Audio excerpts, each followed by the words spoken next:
कि तुम यहाँ किस किस वस्तु को अपना मानकर और जीवन जी रहे हो। काया तेरी है नहीं ये माया कहाँ से हो, चरण कमल में ध्यान रखो इन दोनों को खो। साथी हमारे चले गए और हम भी चालन हारे, कोई कागज में बाकी रह रही ताते लगी है वार। बेटा जाया खुशी हुई भाई खूब बजाए थाले, ये तो आना जाना लगा हुआ है जो कीड़ी का नाल। परमात्मा बताना चाहते हैं कि जैसे राजा लोगों के यहाँ पुत्र प्राप्ति होती थी तो बैंड बाजे बजाया करते, पूरे नगर में धूम मचा दिया करते थे। और गरीब आदमी के यहाँ संतान यानी पुत्र होता था तो वो थाली बजाते हैं, थाली पीटते हैं।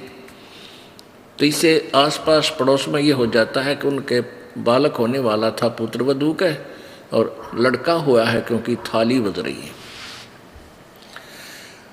उस पुत्र के जन्म की खुशी में उस परिवार ने बहुत बड़ी पार्टी की, लाखों रुपये लगा दिए, पुत्र हो गया, खुशी मनाई क्योंकि लौता पुत्र कई वर्षों में हुआ। अगले वर्ष वो पुत्र मृत्यु को प्राप्त हो गया। अब टक्कर मार रहे हैं। अब परमात्मा कहते हैं झूठे सुख को सुख है ये मान रहा मनमोद, ये सकल चबीना काल का कुछ मुख में कुछ गोद। पतझड़ आवत देख कर बन रोवे मन माही, ये ऊंची टहनी पात थे अब पीले हो जाही। जैसे अब बसंत ऋतु आ गई है, पतझड़, अब जो एक वर्ष तक जो पत्ते पीपल के पेड़ पर थे वो अभी तक फड़फड़ा कर हवा के झोंकों से मस्ती मार रहे थे, और अब वो टूट के पीले होकर टूट के जमीन पर गिर रहे हैं, और कोई गंदे नाले में जाके गल रहा है, कोई पशुओं के पैरों के नीचे कट रहा है। अब परमात्मा परमेश्वर कबीर जी एक उदाहरण दे रहे हमारे को कि जैसे हम बूढ़े हो गए, सफ़ेद बाल आ गए, दांत जड़, काम छोड़ गए, आँख भी लग गई धोखा देने। अब हमारे को संकेत हो गया, बिगुल बज गया कि तैयार हो ले भी यहाँ से चलन का। अब बूढ़ों की टिकट कट जाएगी, छोटे छोटे पोते बेटे पोते हो जाएंगे, और 10 20 50 वर्ष में उनकी फिर यही गति हो जाएगी। तो क्या बताते हैं परमात्मा, तुम कित फंस गए आके। कबीर जी कह रहे हैं सतलोक में कभी मृत्यु नहीं, कभी बुढ़ापा नहीं। आप वहाँ चलो बच्चों, और बहुत आसान तरीका है, बहुत ही आसान विधि भक्ति है। जैसे परमात्मा ने बताया कि मैं एक दुल्हे का काम करता हूँ, कपड़ा बनता हूँ, और मेरे से गरीब कोई नहीं, और मैं भी परमात्मा पाऊंगा।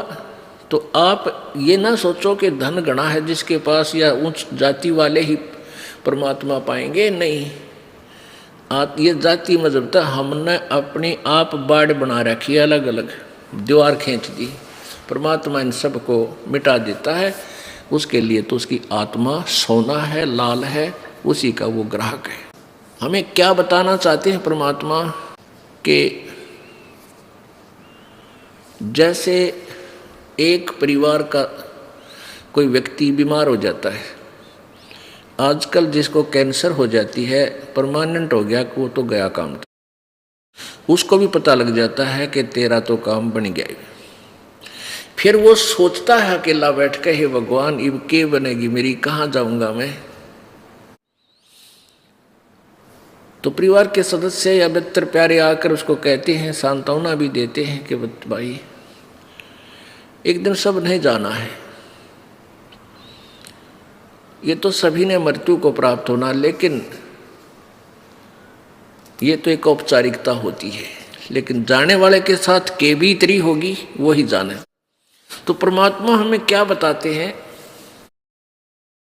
जैसे एक परिवार का सदस्य मृत्यु को प्राप्त हो रहा है तो उसके मन में भी यही बातें आती है, भगवान ना पता है कहाँ बनूँ, क्या कहाँ जाऊँगा, किस योनि में जन्म पाऊँगा। तो परमात्मा कहते हैं उदाहरण दे करके कि पतझड़ आवत देख कर बन रोवे मन माही, ये ऊंची टहनी पात थे इब पीले हो जाई, यानी गिर रहे हैं पीले हो कर। पात चढ़ता यूं कहे सुन भई तरवर राय, अब के बिछड़े नहीं मिले न जाने कहाँ गिरांगे जाए। एक मान लीजिए पत्ता वृक्ष से गिरता हुआ कह रहा है तरवर को, वृक्ष को कि हे तरवर राज, अब ना जाने हमारा कहाँ ठिकाना होगा, कहाँ पड़ेंगे जाके, कोई कुछ पता नहीं। अब वो तरवर सांत्वना देता है। तरवर कहता पात से सुनो पात एक बात, यहाँ की यह रीति है एक आवे एक जात। इस काल के लोक में तो भाई एक यह रीति है, यही रिवाज है, परंपरा है। बूढ़े मर गए, बालक आगे, छोटे छोटे जैसे पतझड़ में पत्ते झड़ गए, तुरंत ही कोपल फूट आवेंगी और 20 महीना 20 दिन में पत्ते बनकर फिर शुरू हो जाएंगे। 1 साल के बाद फिर वो भी ऐसे ही चले जाएंगे।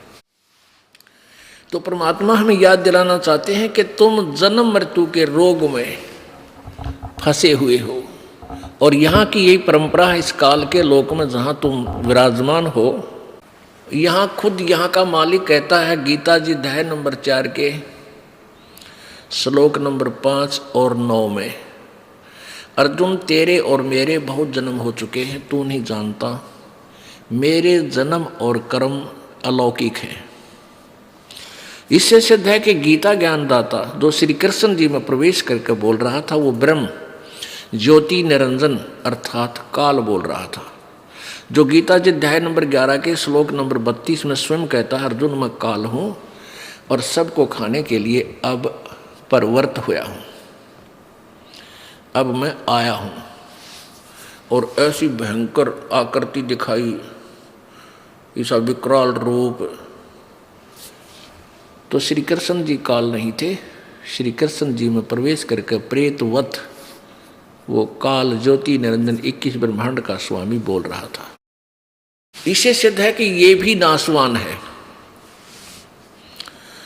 और गीता जी अध्याय नंबर 2 के श्लोक 12 में कहा कि अर्जुन तू ये ना समझे कि ये सैनिक और ये राजा लोग तू और मैं पहले ना थे या आगे ना होंगे। ये मत सोच कि अब हम जन्मे हैं, आगे भी जन्म होगा अपना और पहले भी थे। गीता जी अध्याय नंबर 2 के 10 के श्लोक नंबर 2 में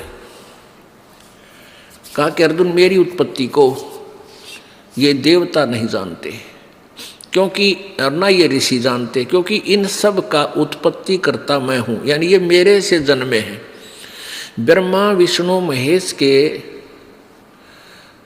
का पिता है ये ज्योति निरंजन, और दुर्गा इनकी माता है। इसको दुर्गा को प्रकृति भी कहते हैं। प्रकृति और इसका सदाशिव काल से इन रजगुण ब्रह्मा सतगुण विष्णु तमगुण शिव जी की उत्पत्ति हुई है। तो ये काल के पुत्र हैं, इसलिए इन ब्रह्मा विष्णु महेश से फिर आगे सब जनता उत्पन्न हुई है। ये कहता है काल के मेरे से उत्पन्न है ये सभी ऋषि और ये देवता, इसलिए ये मेरी उत्पत्ति से परिचित नहीं है, मेरे जन्म से। जैसे पिता की उत्पत्ति को संतान नहीं जान सकती, दादाजी बता सकता है। ऐसे ही पूर्ण परमेश्वर कबीर जी यहाँ आए, उन्होंने इस काल की का भी जन्म बताया कैसे हुआ, प्रकृति दुर्गा का भी जन्म बताया कैसे हुआ, और आगे ये ब्रह्मा विष्णु महेश की उत्पत्ति कैसे हुई, ये भी उसी परमेश्वर ने आके हमें बताई।